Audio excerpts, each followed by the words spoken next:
Hey guys, so we all know that things were never good between Mohammad Shami and his ex-wife since they separated in 2018. उनकी marriage 2014 में हुई थी जो 4 साल के बाद ही पूरे टर्म्स पे ख़त्म भी हो गई थी। उनकी वाइफ ने उन पे बड़े बड़े एलिगेशंस लगाए थे विच वॉज नेवर प्रूव दो, सो हम इस पे कोई कमेंट नहीं कर सकते। जितना हमने शमी को क्रिकेट ग्राउंड पे देखा है वो हमेशा शांत एंड कूल स्वभाव के ही लगते हैं। उनकी परफॉर्मेंस रिसेंट के ईयर्स में काफ़ी अच्छी रही है और जिसकी वजह से उनका इनकम भी जो है ये कुछ सालों में बहुत ज़्यादा ही बढ़ा है पहले की कंपेयर में।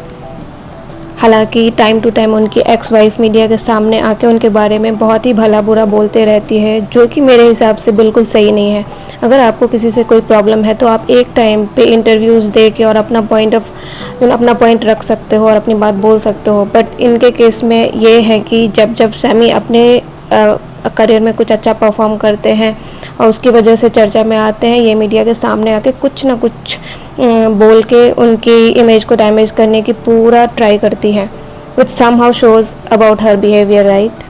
सो अभी रिसेंटली हुआ क्या है कि कोलकाता हाई कोर्ट ने इनको एलिमनी के तौर पे कुछ 4 लाख पर मंथ ग्रांट किया है, जो कि पहले अलीपुर कोर्ट ने कुछ 1.3 लाख दिया था, जिससे कि वो काफ़ी नाखुश थी और उसके अगेंस्ट उन्होंने हाई कोर्ट में अपील किया था। अभी जब वहाँ की कोर्ट ने इनको 4 लाख पर मंथ ग्रांट किया है which is a huge amount as per me, but ये अमाउंट उनके लिए उनके हिसाब से बहुत ही कम है और उनके हिसाब से ये एटलीस्ट 10 लाख पर मंथ होना चाहिए था, क्योंकि शमी की इनकम काफ़ी ज़्यादा है। This clearly shows her ग्रेडी behaviour. एक वेल एजुकेटेड इंसान भी जो अच्छे जॉब में होते हैं उन्हें भी बहुत साल लग जाते हैं ये सैलरी विदड्रॉ करने में, but according to her it's very less as per her expenses. But when you see her lifestyle before marriage, it wasn't that luxurious because she is coming from a very middle class family. मतलब एक तरफ लड़कियां equality की बात करते हैं और दूसरी तरफ अपने सर्वाइवल के लिए इतने हैफ्टी अमाउंट एलिमनी के तौर पे मांगते हैं। Again I am not saying कि एलिमनी नहीं होना चाहिए।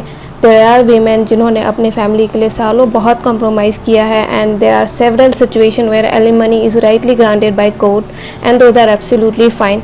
But people who just got married for few years and starts demanding a big portion of someone's hard earn money clearly lowers women's standard and self-respect.